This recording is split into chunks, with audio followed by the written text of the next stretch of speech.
There is not going to be a patch today, so instead of making a video about it, I'm going to give you 5 decks you might want to try when the new patch comes out. So if you're serious about Hearthstone, drop a like and subscribe to the channel, and don't forget you can hire me for some Hearthstone coaching. Now, let's check out the decks.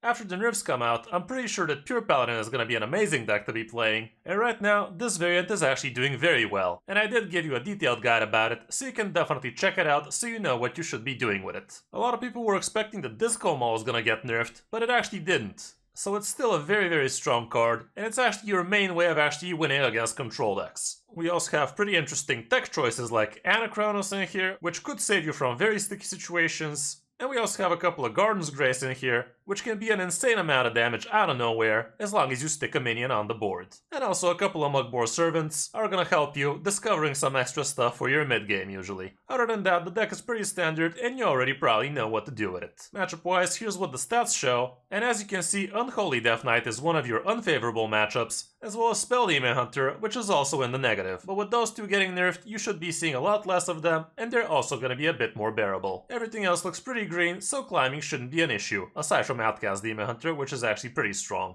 But it's not at all common, so you got that going for you. Mulligan wise, here's what the stats show, and going first and second Boogie Down is always gonna be amazing. Katori is actually not bad on curve, and if the opponent can't handle it, it could snowball very nicely if you have a buff. Curator could be great if you're curving into it, and your best one drops would be Sanguine Soldier and Sinful Sous Chef. Don't get baited into keeping Righteous Protector too much, especially if you already have a better one drop instead. Disco Maul is also amazing. When on the coin, the situation is literally the same, but also things like Blood Matriarch Liadrin become a bit more keepable. And also the Countess might make the cut, but make sure you already have a great curve going. For other good Paladin decks right now, you might also want to be trying Mech Pally, which is also not getting nerfed obviously, but it's also a very solid deck and you can check out my guide about it too.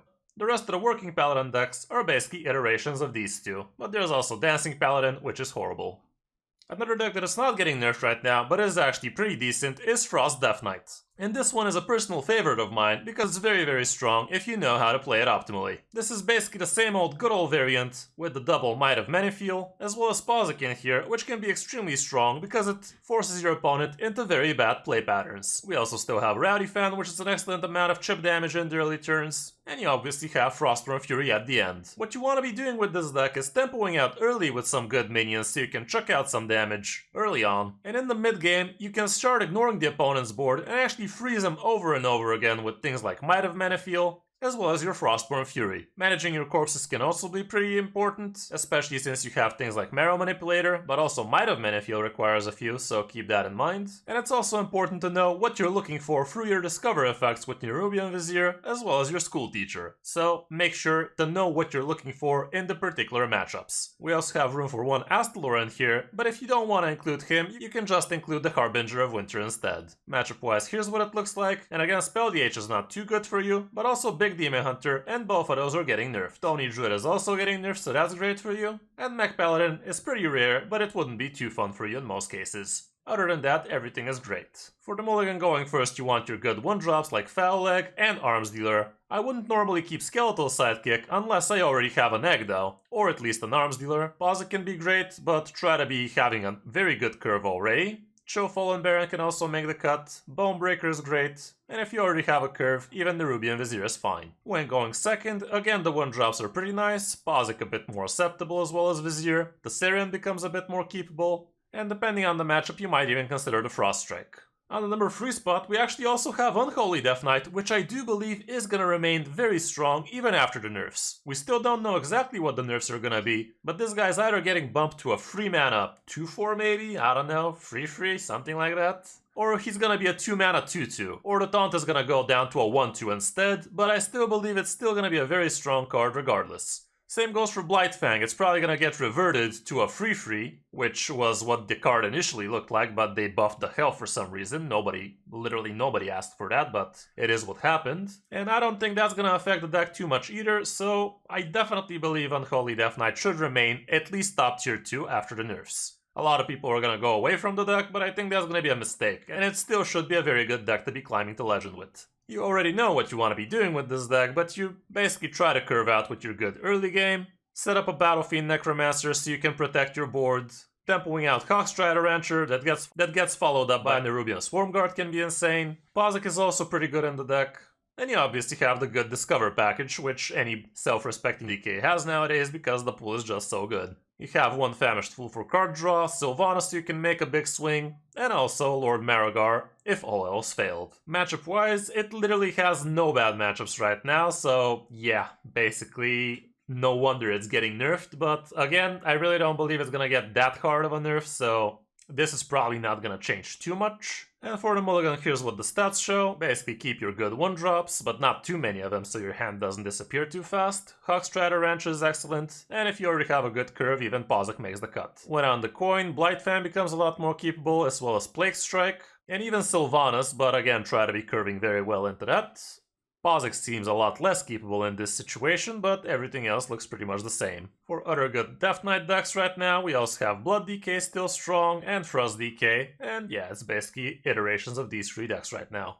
On the number 4 spot, another so-called nerfed deck would be Undead Priest, which is only gonna get his High Cultist Basilev probably up to a 5-mana minion, and it's still gonna be very much worth running, and it's still gonna be super strong. True, doing a huge board on turn 3 followed up by a huge High Cultist after that can be insanely strong, but delaying that with 1 turn I don't think is gonna affect it that much, so the deck should still pretty much remain top tier. Again, you can check out my detailed guide about this deck so you know exactly what to do with it. Matchup wise, Outcast DH and Spell Demon Hunter are not gonna be too good for you, but with Spell DH getting slapped, it should be fine. Again, Mech Pally not your friend, and Unholy DK is a little bit on the negative side, but maybe with the nerf it's gonna be a more 50-50 kind of deal. Especially if Battlefiend Necromancer becomes a 2-mana 2-2, because then you just hero power it. The rest is very green. For the mulligan, here's what it looks like going first. Your good 1-drops like Foul Leg and Banshee are amazing, Location is great because it gives you so much steam, Shadow Ascendant is also good,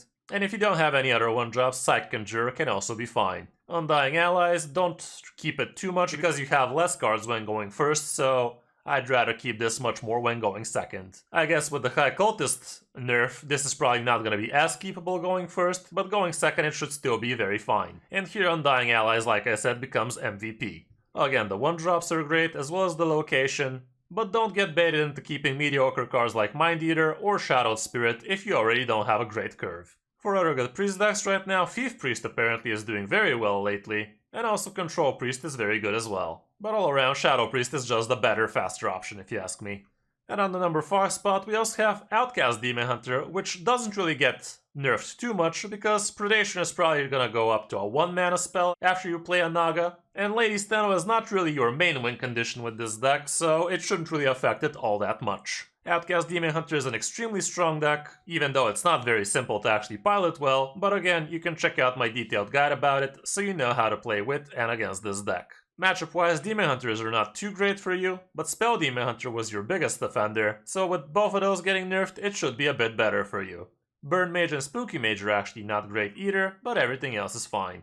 Mulligan-wise, here's what the stats show going first, and your Vicious Slither Spear is great, Fellerin is also amazing, Crimson Sigil Runner, make sure it's actually outcastable for you though, preferably on the far left. Wretched Exile is also pretty nice. Fierce Outstrider is also great, and Wayward Sage, especially outcasted, can be amazing. A Tempo Hawkstrider Rancher can also be great, and if you have Spectral Side outcasted, or at least outcastable, it can also make the cut. Illidary Studies is also something I usually keep. And Glaivatar, I guess if you're against a slower matchup, you might consider that too.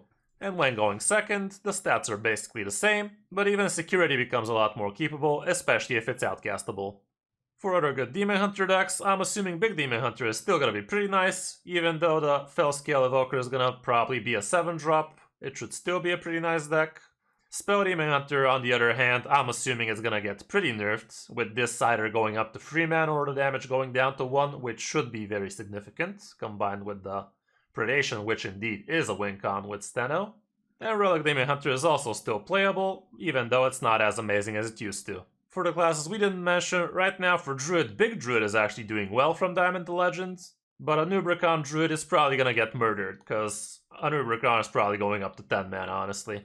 There is also this weird Undead Druid that is emerging, but it doesn't look very promising just yet. With Hunter we have Face Hunter in the top, but also Hybrid Hunter is playable. For Mage, Spooky Mage has been very good lately, as well as Burn Mage.